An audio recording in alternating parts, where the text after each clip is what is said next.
Hello, everybody. Welcome to another PropTech Ramble. I have myself today, Michael Grant, and Sam Hall, co-host. We are talking today with David Eves, the CTO of amBX. amBX, for those who don't know, was a spin-out from Philips in the Surrey Research Lab in 2008. David, thank you very much for joining us. And rather than me read off of here really badly about who you are and what you guys do, I'm going to hand back over to you so that you can tell everyone in a bit more detail. Yep.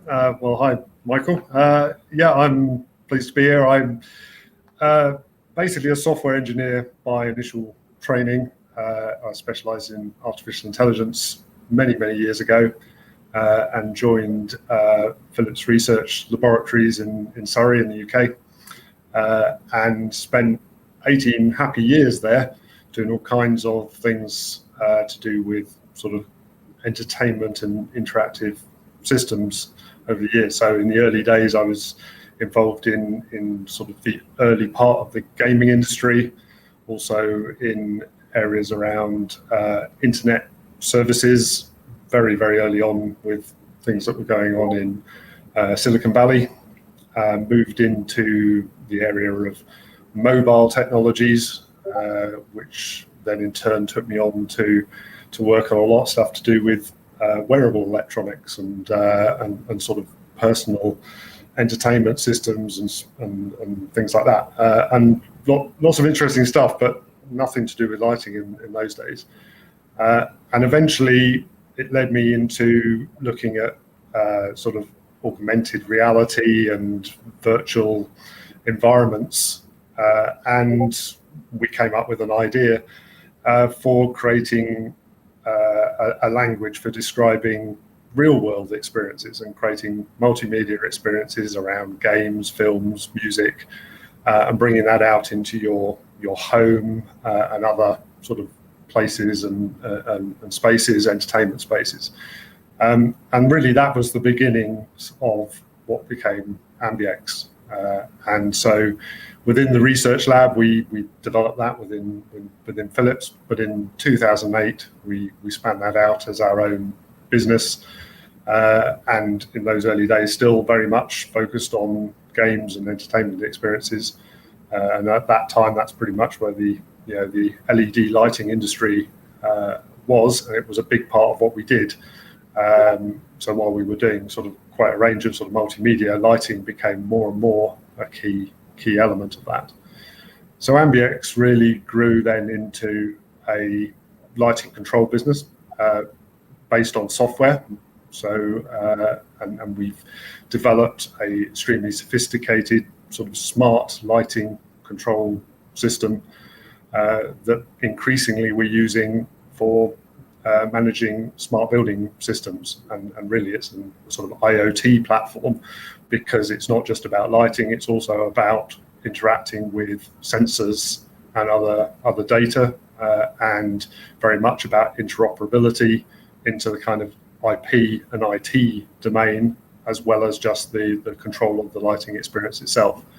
So a big part of what amBX is about creating better lighting experiences, really understanding the quality of that light, but also the quality of what's going on in the space and making that light appropriate to the space, to the people that are in it, very importantly, helping to support them both in what they're doing and also their well-being. And then also communicating that information out to the people who are managing that space or working with that space or analysing data from that space. And that's a huge part of what we do now is take that out into that domain. And did Philips spin it out so that you wouldn't be slowed down by the big beast that is Philips, or what was the reason to spin it out? Is to make sure you stay laser focused and not get dragged into other things? Yeah, to some extent, we took an opportunity to spin it out. Philips has been evolving over the last couple of decades into quite a different beast. When I was first there, it was very much a home entertainment company. It was also medical systems and in lighting and semiconductors and all kinds of areas. A lot of that's broken up, and as many people will know, Philips Lighting is now Signify, consumer electronics parts of Philips are now completely sort of franchised and separate sort of organizations around the world. And actually within Philips, it was very much about multimedia, what we were doing, and was much more focused towards consumer electronics products. That market was changing very much, and in a way, we were keen to take our chance at independence and go a different way, and took our opportunity to be sort of free of that, and Philips has continued to be an interesting customer and partner for us along the way, but we have our own direction and can take it where we want. So it worked very well for us. Okay. So we've got some questions here, some that came in and some that we just wanted to ask you. Prior to being on live, we were talking prior, and like me, I'm a Sparky by trade. I was never in lighting, but you have come into lighting, but you've never been in lighting. So where did your interest in LED technology start? Yeah, I mean, back in those early days in Philips, we kind of came up with the idea for amBX in about 2000, and in those days there was no such thing as LED lighting. So my first demonstrator systems that we built, which were around, in fact, it was a story of Little Red Riding Hood, and as you turn the pages of the book, the space around you would change, and the environment that you found yourself sitting in reading the book would change. And obviously a big part of that was lighting effects. So as you went into the forest, we all went green and dark and so on, and then you go into Granny's house, it was quite different and so on. So I found myself painting light bulbs to try and actually create sort of lighting effects, and trying to create blues and greens using IKEA lights. So it was quite challenging, and we were at a Philips event at one point, and we met some of the guys from the New York research lab, and they were working on using LED lighting as backlights for large TV displays, and they had these rather interesting little demonstrator lamps that they put together that created a sort of column of LED light, and we looked at them and they looked like rather sort of high-end home lights, but with this wonderful color rendering ability. And we said, any chance we could have a few of those? And they were a bit puzzled as to why we'd want something like that, because they were thinking about TVs and so on. And we said, well, we think we could actually create a sort of multimedia experience with those. So they made us some. We did a Philips research show where we played Quake, and the lights flashed along to the explosions going off on the walls and walking around the environment. And so we probably had some of the very first actual, sort of home lighting LED systems, and that was very much where we were for the early days of the LED industry. We were, they were very much using coloured light for entertainment and sort of showing off in corporate lobbies and all those sorts of things. And that was very much where we started out.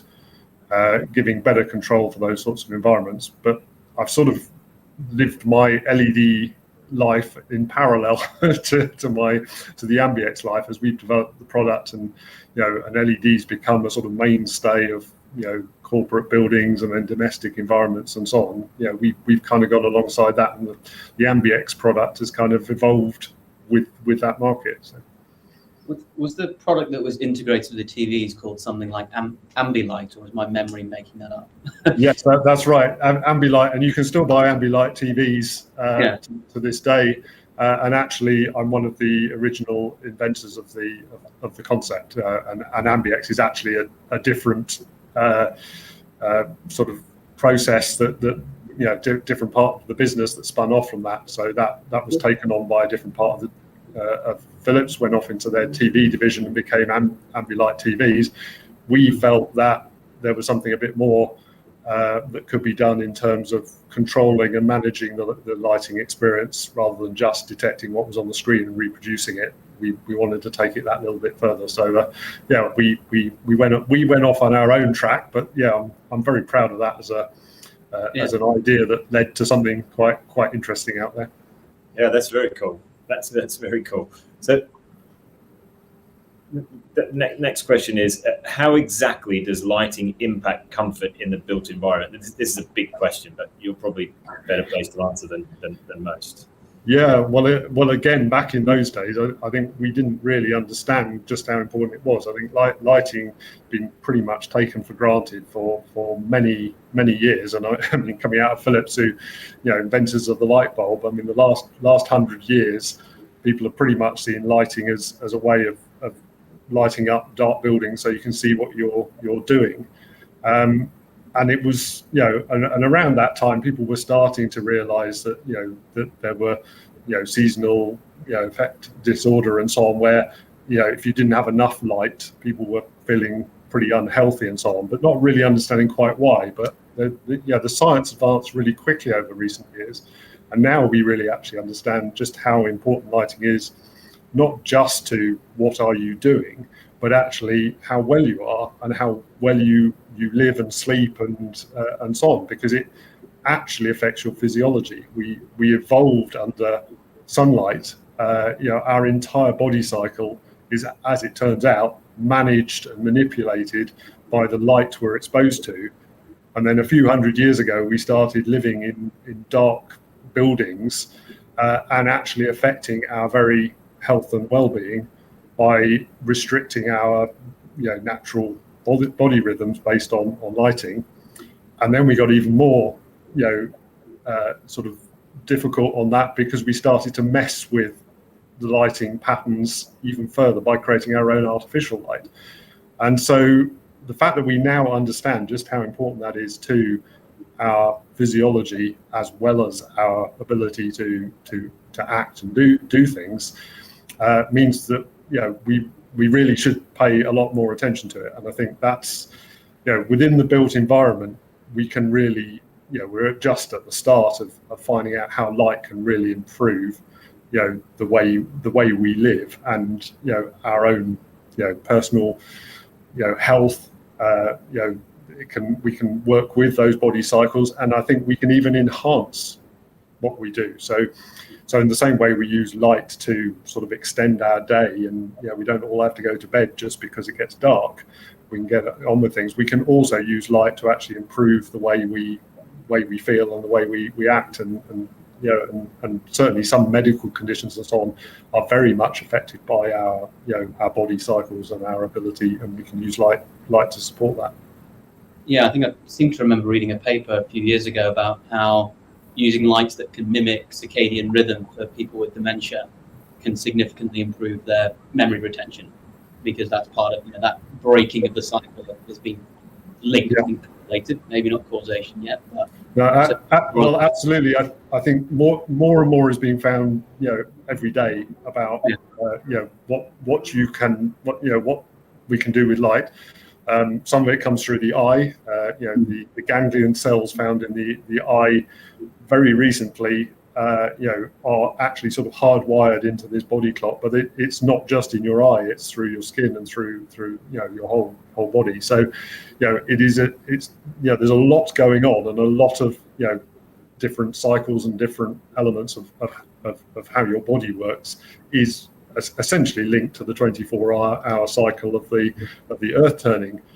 And we mess with it in lots of ways, because we jump on aeroplanes now and things, maybe not so much recently, but in general, and have to deal with things like jet lag. And again, light can be used to help mitigate for those effects, because your body does naturally adjust to the new time zones and so on. But actually, you can help that with better lighting and a better understanding of how that works.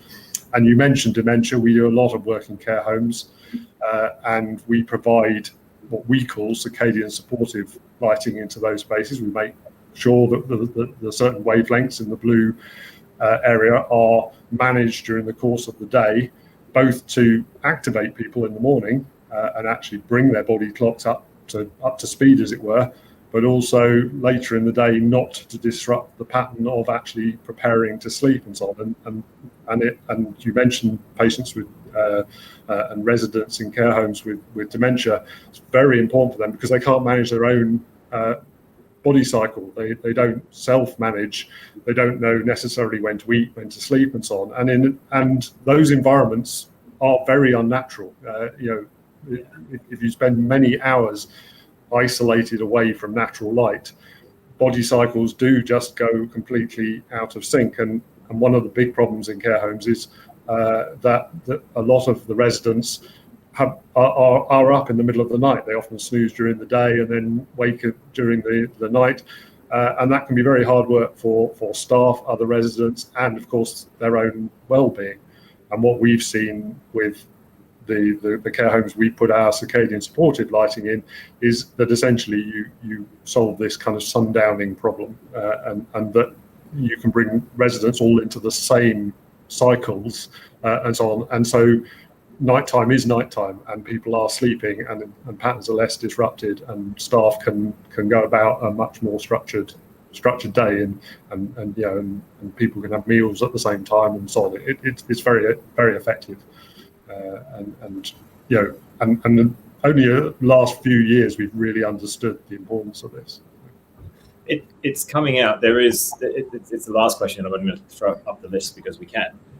There's a standard called coming out. It was a PAS called PAS 3003, but it's now going to become a British standard called BS 40102, and that is the requirement to monitor indoor environmental quality. So not just air, which everyone's talking about, but it is environmental quality. So light and noise play a big part in that. And the light part is not just lux, but it's flicker as well. So are you aware of that standard that's coming out? Yeah, I mean, it's great that there are a whole bunch of kind of new standards and structures looking at kind of well-being, okay, it's a relatively new technology, but it is really important to understand, relatively new understanding, but it is really, really important that this, is taken seriously. And often standards are a very good way of making sure that things don't just get lost because they're costly or complicated and so on. It really helps. So I think standards can be a little bit of a double-edged sword sometimes, because they're often used as a specification rather than just a minimum requirement. There is no substitute for good design, well matched to what a real world problem and a real world situation. Standards can sometimes be a bit of a compromise, but I think having standards is better than nothing at all. And you often see that that things just don't happen until there's some standardization and structures of things. Yeah, what I find interesting about the standards coming out. I'm fortunately enough to having had already and read most of it, not all of it, but the lighting part is actually a really important part.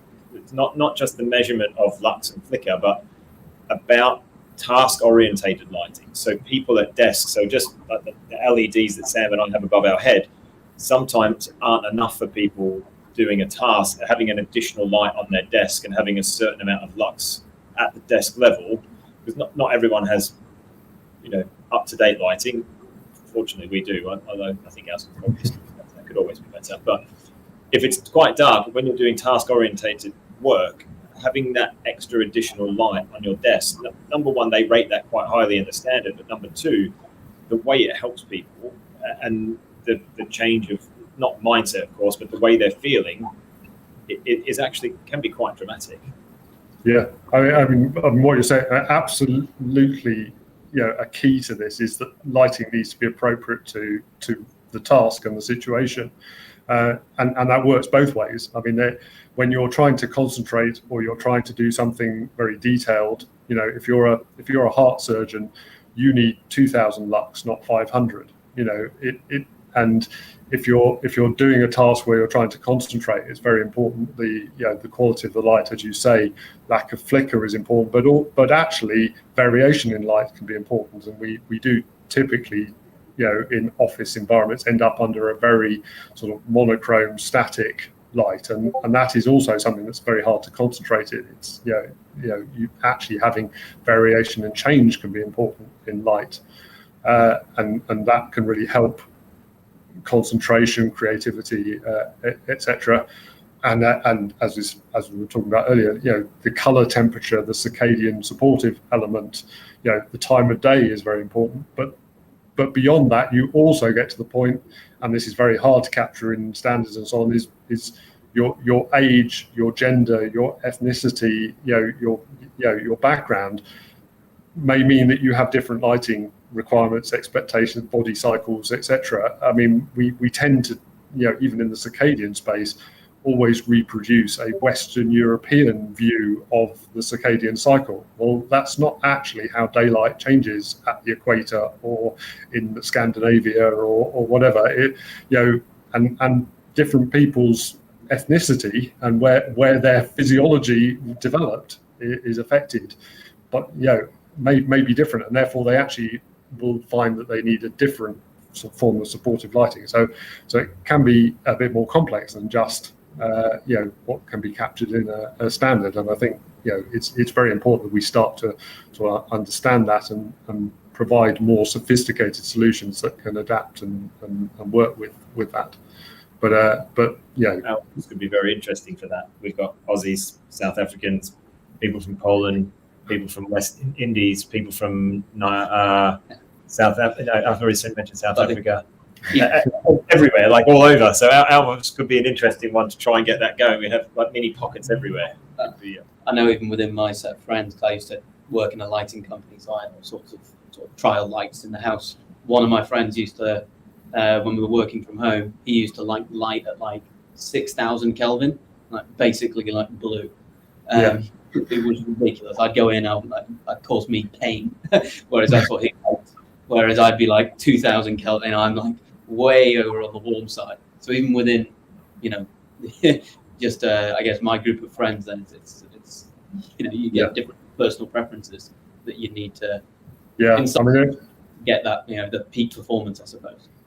Yeah, and certainly in working environments, and that's one of the things that an office environment needs to be lit differently to a care home or to your domestic environment. And one of the problems, of course, we have at the moment is even if we do a good job in an office, people then go home and don't necessarily have the next stage of the lighting they need for their body cycle for the day. So there is always a danger that in an office we've maybe ramped up the blue a little bit to make people more productive and concentrate a little bit better during the day. What they really need then is to ramp down the blue in the evening in order to sort of recover back to the correct sleep cycles and so on. And if you go home and you've got 6,000 Kelvin lights in your living room, you'll probably find that your sleep patterns get quite disrupted, and you'll find people struggling in the morning to wake up, however much blue light you fire at them. So, I won't comment on that. On the lighting side, we've talked about the built environment, and actually retrofitting is always harder than designing new. But how does lighting contribute to the sustainability side of the built environment, apart from going from tungsten or fluorescent to LEDs? But how else can it help? Yeah, well, clearly, I mean, it's a hot topic, and probably sort of a couple of years ago, it was probably everything that people were worrying about was how much energy can you save from light. I mean, lighting is a large energy consumer, throughout the planet, and so if we can do a better job of it, then we can certainly save energy. And as you mentioned, just switching to LED is a big energy saving, but there's still quite a lot left on the table after that. Better lighting control, even at the sort of simplistic level that you get with sort of DALI systems and so on in recent years, means that you can kind of turn the lights off when no one's in the room and do some daylight harvesting, using natural light and not having the lights and the natural light on at the same time, and things like that are steps in the right direction. But what you really need is far more sophisticated and granular control, because even within a single room or a single working area, not all the lights have to be on at the same level at the same time, depending on who's where and what people are doing and so on. But conversely, the drive to be sustainable often leads to lights being dimmed down or pushed below a level where you can properly concentrate on a task or see what you're doing, or they tend to go out more often. It's becoming less common, but the having to wave at the PIR in a room is like a sort of well-known phenomena, but it shouldn't be. Light should be a lot more, with good sensors and good lighting. You should never be without enough light, but also one of the things that really needs to be thought about is also darkness. So it's not only about lighting control, it's darkness control.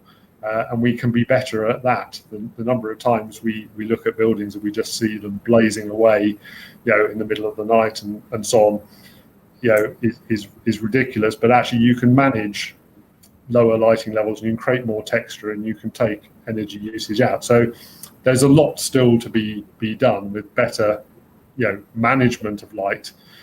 Coming back to the standards, one of the current problems with standards is you kind of have standards there that say, well, you've got to have 500 lux at desk level, in the whole of a space, and that's part of the reason why you end up with the sort of monochrome lighting level that achieves 500 lux at 100% lighting, and that's what gets put in. Well, what you really want is lighting that's capable of doing 1,000 lux when needed, but is well engineered. So normally we'll be running lower than that, and will turn itself off when not needed, in a sophisticated way.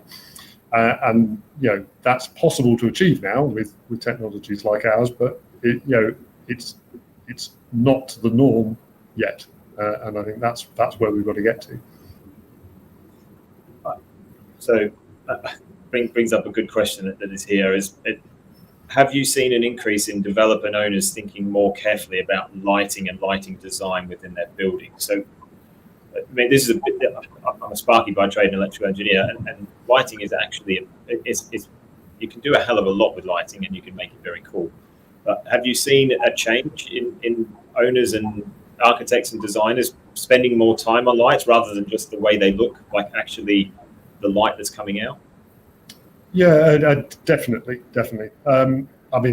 Obviously, over my whole journey with light, we've very much gone from lighting being seen as functional plus maybe something for entertainment, where coloured light was used and so on. But lighting control was pretty minimal in those stages outside of that kind of entertainment domain. But certainly more recently, the possibilities of lighting control and better lighting design are well understood. And then I think until recently, cost has tended to be the biggest factor in lighting design, and has typically meant you've ended up with pretty simplistic and monochrome lighting solutions, and because it's been perceived that good lighting design is expensive. But that's no longer really the case. Good lighting is possible without spending a fortune now, and people are starting to understand that. We're definitely seeing a change in that sort of understanding. But the thing that's really been driving it very, very recently, of course, is around the pandemic. People have actually been moving away from the office to home, expecting a better sort of working environment. Of course, not necessarily getting it at home, but certainly to get them back into the office, they are now sort of asking the question, not just of lighting, but lighting is one of those things of, is it really doing what it should be doing for me? And if it's about my well-being and the quality of the experience, people are having to put more attention to that, and we're definitely seeing that happen now. That those people who own real estate actually understand they have to make a really good quality working environment, and lighting plays a role in that. There are pioneers in that. A lot of the big corporates have understood it for a while and do it, and you obviously see, sort of high-end creative agencies and Google and people like that really valuing the quality of the working experience and working space, and they definitely are looking for this. But we also see it in the big financial institutions and so on. They understand people are more productive, more effective, more committed. Get lower churn in personnel. You get less sick days and so on if you provide better quality working environments. And that's more valuable actually than just saving some energy or saving some initial capital cost. Yeah, but based on that, are people, whether they're owners, developers, are they coming to you more based on occupant comfort, well-being, or sustainability, or is it all three, or is it more one than the other? I mean, frankly, we see it differing between many different customers, and it often depends on who the main decision maker or stakeholder is. But sometimes the decisions are driven more by the people who are installing the lights, so they actually want it. They like amBX because it's simpler to commission and deploy, and that would be the main driver. But if the facility manager is an important part of the decision making, then they're looking for something where they can manage, adapt, and adjust to the way the building's operating, and see the data. Sometimes the building owners are much more interested in the data, or we've had projects where it's HR that are actually driving the things, and they're interested in the productivity and the well-being. So it can be very different between one project and another. I think lighting projects and smart building projects have very complex sets of stakeholders, and it's often one or the other. I mean, when I was talking about the care homes, that's a completely different driver. I mean, what matters there is actually, to some extent, it's the well-being of the people in the care home, but that is also part of their business model. So they need to be able to provide a healthier, better environment, and the side effect of that is it improves the environment for the residents, both the individual who's got the better lighting, but also other residents who are less disrupted, and staff who are able to work better, and so on. So it's a different model there, and that very much, for instance, is based on the quality of the lighting, the circadian supportive lighting, and so on. And what we've seen in the care homes we've been doing is the quality of the lighting also leads to less falls, and that was a side effect almost we didn't immediately understand until we did it. But actually, if we reduce, say, the falls by about 80% in one of the care homes we do, and that has a huge impact on both the residents and the staff, and it's something we're very proud of.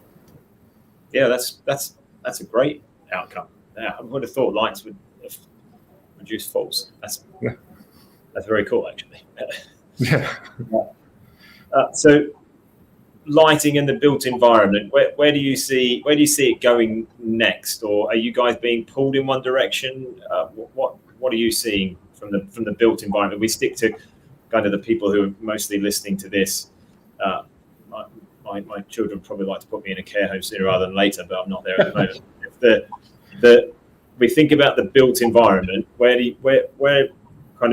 amBX going? Where do you think lighting is going? Yeah, I mean, it has been moving very quickly, and I personally, I think essentially, I see it as a digital revolution. It's happened in a lot of things. I see lighting as a media, not as a bunch of hardware that you put in the ceiling, but actually lighting is now a media, both a creative thing, but also just something that so sort of deeply interacts with our lives, potentially both in the office, in the domestic environment, in sort of entertainment and public spaces, and so on. And I think increasingly that's how it's going to be seen. So actually the design and the quality of the light itself that is delivered will become what is important much more than how it is delivered, the physical infrastructure to deliver it. And that's where I see us going. I'm not sure that's the next 18 months, but I think that's the vision and the direction, and is starting to be what's important to people. So cool. My daughter, actually, so she's not a lighting expert like you or Sam, who comes from lighting prior to joining us, but she does have different color lights in her room to make her feel differently. It's quite interesting, and she bought them off her own back. She just said, "Dad, I need this light and this light and this light." So as well as the light she has in the ceiling, which is a Philips Hue from the light shade, and she picked a particular color light shade because of the shadow it would throw off. Then she has a desk lamp, and then she has some just LED strip lights on the wall that she can change colors of. Actually, it's more than although I'm an electrician, I never thought about lighting, but from what my daughter was saying and now what you're saying, I'm actually really back into it, even just from this very short conversation. So it is changing quickly, and the fact that lights have almost been commoditized now, right? Like, I think I read a stat prior, like it was a few years ago, before Philips became Signify. Philips were the global leader, but they still only had like single-digit percentage of the market because of how many different companies there are. So certainly in Europe. In the US, then it's quite dominated by, I can't remember the name, but there's one company that's got like 60%. But in Europe, it's like 8% is the biggest, I think, isn't it? Yeah. Correct me if I'm wrong, David. I'm probably 2 years ago. Yeah, it sounds reasonable. Yeah. I'm going to let Sam read the quickfire questions, so I've been doing all the talking. So sure. We've got what we do, David. We finish off with some quickfire questions that the team give to us to ask people. Sometimes they're the same, sometimes they're not. So all right, yeah, short answers then. Yeah. First one is, what was your first job? Sorry, my first job. Your first job, yes. Yes. Well, actually, I joined. Well, apart from doing some washing up in a hotel in my very early years, when I left university, I joined Philips Research. So that was my first job, actually. 18 years. Yeah. And when or where do you feel you are most productive? Well, I have to say I'm a creative problem solver. So I was well suited to that research kind of environment. So that's definitely where I was at probably my most productive and effective. I think that's kind of what's closest to my heart. Yeah. Yeah. And normally we know. Normally I'd say, like, other than where you are now, which is your favorite place you've worked in, but I think there's only one other option. Yeah, unless I say my garden, that's the other one. Yeah. I very much enjoy spending time in my garden, being creative in a completely different way. Oh, well, that actually leads into the next one, which was going to be, when you're not working, how do you spend your time?